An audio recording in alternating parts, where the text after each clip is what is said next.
el caso Nair Galarza, esta joven que fue condenada por asesinar a su novio y bueno, una situación que ahora deriva en, bueno, la denuncia de ella acusando a su papá de haber asesinado a Fernando Pastorizo, pero en medio de una trama familiar muy compleja, donde además se habla de abuso, se habla de presiones y una investigación que aparece además atravesada por el patriarcado, por el machismo. Para hablar de este tema estamos con Leila Aidar. ¿Cómo estás, Leila? Hola, ¿cómo te va? ¿Bien? Estamos atentos a lo que pasa, por un lado con la justicia, pero también a esta confesión de Nair señalando a su papá como el autor del homicidio de su novio. Exactamente.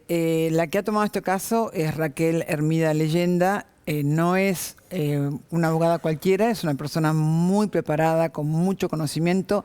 Digamos, no es una chanta, para decirlo mal y pronto. Es una persona que sabe mucho y sabe lo que está haciendo. Va a llegar a la Corte Suprema, está decidida a hacerlo, porque ella entiende, después que tuvo la oportunidad de hablar con Nair, que en este juicio, lo primero que destaca es una cosa que a todos nos llamó la atención. El crimen se cometió el 30 de diciembre y para el 15 de febrero ya tenía fecha de juicio.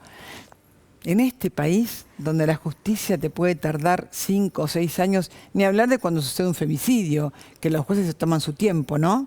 Esto, exacto. Sí, digo, para un caso así, donde además el padre era sí, policía, lamentablemente uno se sorprende con la celeridad con la que se actuó. Exactamente, sí. Por lo cual Raquel Hermida hace un par de observaciones muy interesantes.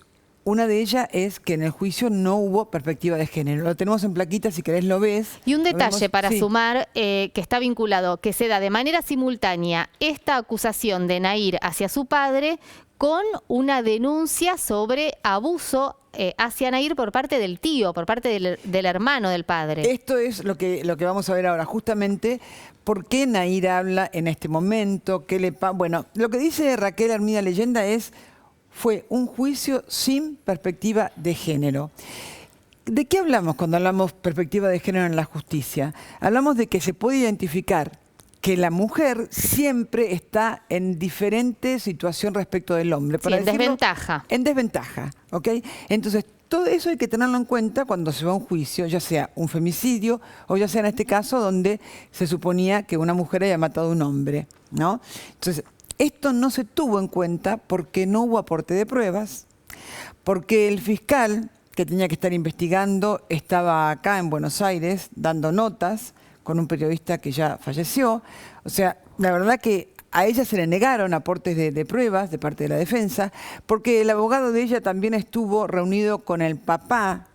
¿Qué es lo que denuncia Nair, ¿no? Este vínculo entre su abogado defensor, el fiscal y precisamente su papá, que además era el dueño del arma con la que se fue asesinado Fernando Pastorizo. Por eso decimos sin perspectiva de género, porque no se toma en cuenta además que el padre tiene antecedentes por un homicidio simple, que no es menor, por haber extorsionado también como policía, digo, tiene todo un historial. Esto no se toma en cuenta, ¿y por qué digo la perspectiva de género acá?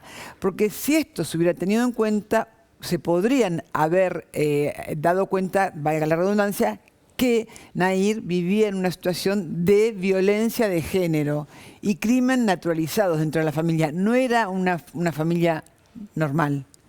O sea, la madre sufría violencia de género, ella sufría violencia de parte de su padre, su hermanito, que es autista, también sufría violencia, a tal punto que la madre dice que después que Nair fue presa, se pudo separar e imponerse un poquito más, ¿no? Después de tremenda tragedia.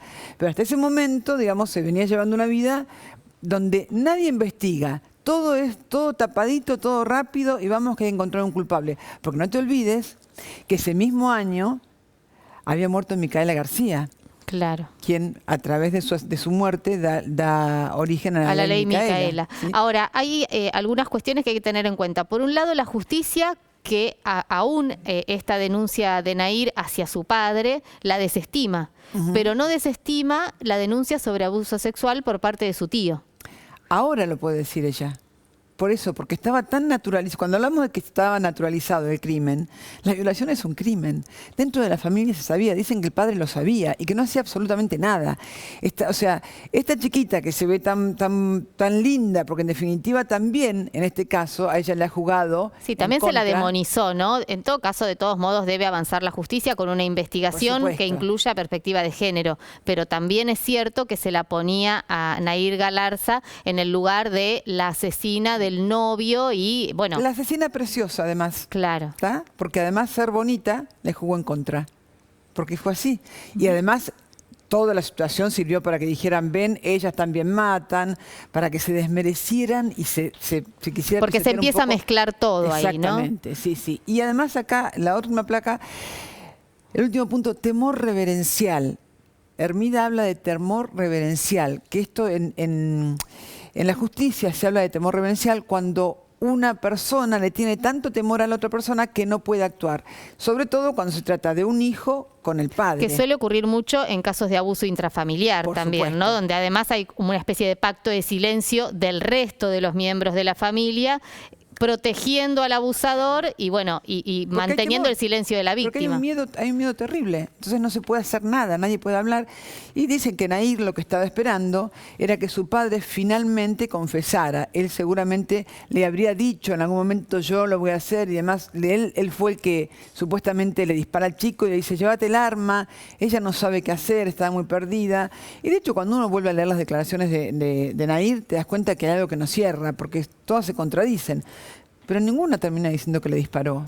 Esto es muy llamativo también. Es muy llamativo. Y ahora, ¿qué le pasa a ella? Y con esto cierro. Cuando ella se entera que su padre, que la va a ver, le dice que cobró un dinero por la miniserie que se va a hacer sobre la vida de ella se da cuenta de que su papá no va a hacer nada y que ella se va a quedar ahí adentro. Claro. Que su papá la engañó. Y ahí decide hablar. Y otra cosa, le confiesa a la abogada que en la cárcel es en el lugar donde más libre se sintió. Digo, precisamente por este pacto de silencio, ¿no? Bueno, la investigación tendrá en todo caso que avanzar, hay que ver qué pasa con el crimen de Pastorizo, porque también es cierto que hay una condena y que Nahir fue condenada, pero hay otra causa que deberá iniciar su recorrido de manera paralela, que es el caso de el abuso sexual por parte de su tío. También, por supuesto. Seguimos, Leila, con este tema, lo vamos a seguir seguramente. Muchísimas gracias. Gracias.